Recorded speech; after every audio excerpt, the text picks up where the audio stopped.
Hello guys, this is Base.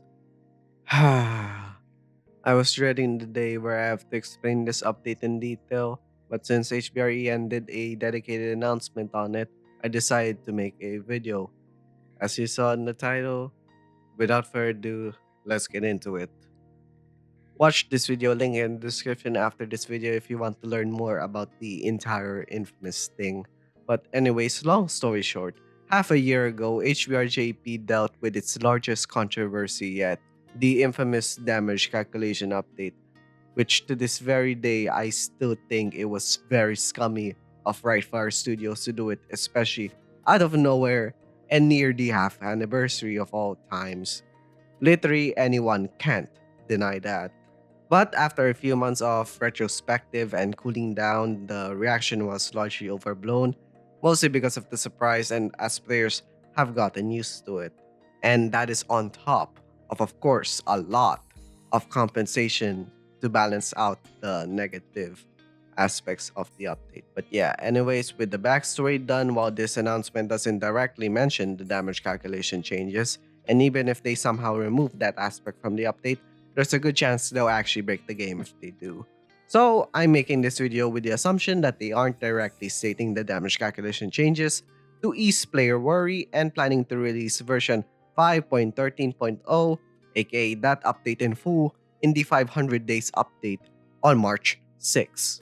So, let's start from somewhere. Here on screen are how the calculation works in EN currently on top and the current calculation changes in JP in the bottom. Essentially, either way, you would want to have buffs and debuffs that aren't in the same colors for more damage since it is multiplicative.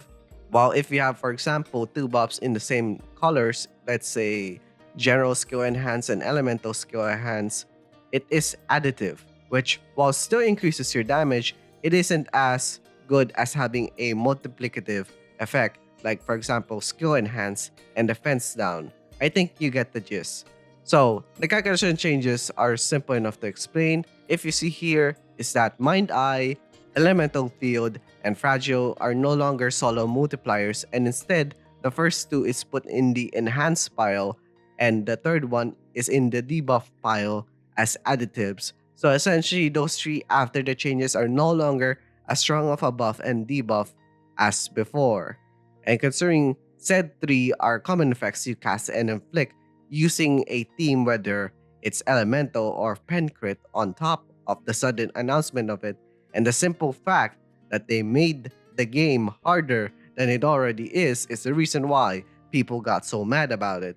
Though admittedly, if there's one good thing that spawned from the calculation adjustment, specifically, that is undoubtedly the introduction of the overdrive multiplier. OD 1, 2, and 3 multiplies your entire damage by 10, 20, and 30% respectively. Again, currently, JP players have gotten used to it. Now let's get to the actual stuff in the announcement. Majority of these are from the good quote-unquote parts of that update. First is, for those interested in title badges, you can now display it on your player profile. It also shows the total number of badges you got, and the game's diorama now supports the placement of title badges. This is great stuff for players who all choose a character.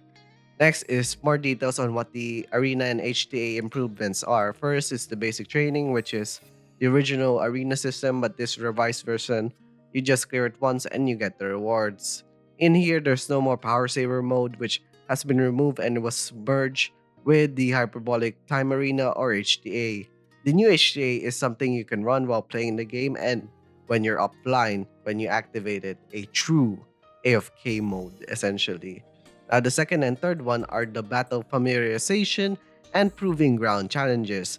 These are essentially tutorial stages with rewards like regular tickets and quartz. So, like basic training, clear them once and never again. And lastly is free practice. It is exactly what it sounds like, free practice mode against other enemies that you want. That about does it for the arena stuff. Next is another of the bad things from the infamous update, the resonance system, and the introduction of the new Memoria Rarity quote unquote SS Resonance or SSR. So, What the fuck is this shit actually? Let me explain. So, with this update also comes support slots that have been added to all SS Memorias in the squad formation. This effectively means you need 12 SS Memorias in your party, and Memorias placed in the support slot must match the element of the Memoria in the main formation. These support Memorias in the most basic of functions increases your stats by a bit, but they are more useful if the Memoria has a resonance effect. These effects vary a lot whether it's unique to a squad or to an individual Memoria, and these resonance effects are stronger the higher the limit break of the support Memoria are. There's a list in Syrup database if you're interested, but said effects are only activated by SSR Memorias. You can see if it's activated by the glowing circle of the support slot. And lastly, while some SS Memorias have resonance skills, any SS Memorias can be placed in the support slot if the element condition is met. And yeah, now focusing on the SS Memorias themselves, with this update, certain SS Memorias will be upgraded to SSR Memorias, namely the Unison, so for us, Ruka, Yuina, and Yuki, then the White Suits, so far it's Yuina and Nikaido for us, and Nanamin SS1. And one more thing, apart from one, all SS Memorias converted from SS or not, released before 2026 in JP, can be limit broken using SS shards anytime. So don't panic by limit breaking your unisons, for example. And they'll give a notice when a Memoria requires SSR shards, i.e. that one exception is Swimsuit Aoi, and any SSR Memorias release starting in 2026, which unironically enough, Aoi is also the first SSR release this year in JP. I already said this in the same video explaining the situation, but SSRs aren't really different from the normal SS. Thankfully, still the same gacha rates, same separation from S and A Memorias, and that being an SSR doesn't automatically make them better from normal SS. The only thing going for them is that some of the new Meta Memorias are SSR and they can unlock resonance effects. It's essentially just a visible representation of a power creeping SS Memoria. Next is the OD changes. Initially, they had the gall to change the OD system to have a cooldown, which after the heavy backlash, they thankfully backtrack and settle with a usage limit of 9 OD, which is the right amount for a normal fight. To explain further, each activation consumes a number of views corresponding to the selected overdrive levels. So for example, if you use OD3, it consumes 3 of the 9 OD limit. Simple enough. And as a way to balance out the changing of the OD system, you can now select which OD level to go for, and any of the excess OD is still there after activation, unlike what we currently have. And this is on top of the multiplicative damage you can inflict when in overdrive that I explained earlier. Overall, I think it was an improvement from the previous overdrive system. Next, everything moving forward are objectively good quality of life updates with no caveats, regardless if they're from the infamous update or an EN exclusive thing. First, let's go to the other announcement first, where this is also part of the infamous update, where they'll improve these 5 master skills and the 6 memorias, with Nanamin benefiting the most. Now we move back to the actual announcement. First is the increased cap on using livestones, where it went from 5 to 20, though only exclusive on flashback battles, event flashback battles, and gem flashback battles. Second is again one that will legit make you do your HBR dailies in under 2 minutes, and that is the skip battle feature. Or in other words, HBR's goddamn skip button. Just clear battles for the first time, and you can skip them entirely on subsequent runs. This applies on the first 3 earlier, plus, and most importantly, dungeons. Though unfortunately, they didn't announce a skip button for the Orb and Anachronomy bosses in the 4th anniversary though. Sad. But anyways, let's keep going. Next is the increased dungeon movement speed. This is gonna be a new feature which basically, as the title suggests, increases your speed in dungeons and will be added in the settings under game options and will be automatically enabled by default. So even running dungeons for the first time or when you're rereading story stuff will be a whole lot better than it is currently. Now the next two looks to be EN exclusive stuff.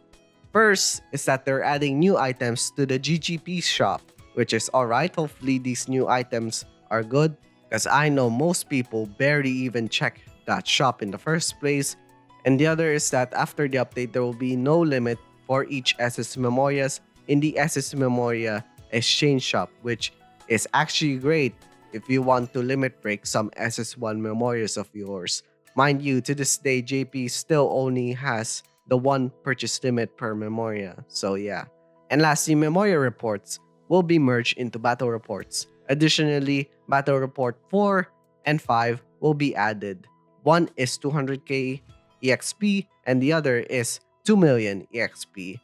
And they made it that since flashback battles has skip buttons now, and with skip buttons you can choose whoever Memoria is part of the skipping, you no longer gain XP for said character or Memoria. Instead, it turns into these two new battle reports for the same amount you would have gotten, and you can apply it to any Memoria you want. And that is on top of all the Memoria reports we currently have that will be converted into the equivalent amount of XP in the battle report 4.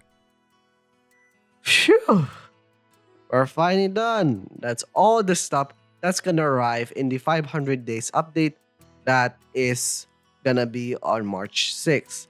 If there's any more announcement about these changes, I'll talk about it in the actual news video for the update, which is the next video of this. But from what was announced, I think I explained everything that needed to be said. But if you want further questions, feel free to ask in the comments. I'll try to answer to the best of my abilities. And yeah, that's the end of the video, I guess. Please subscribe, hit that notification bell so you won't miss any of my videos. Share this with a friend and watch these videos next right there. So yeah, see you guys next time. Bye!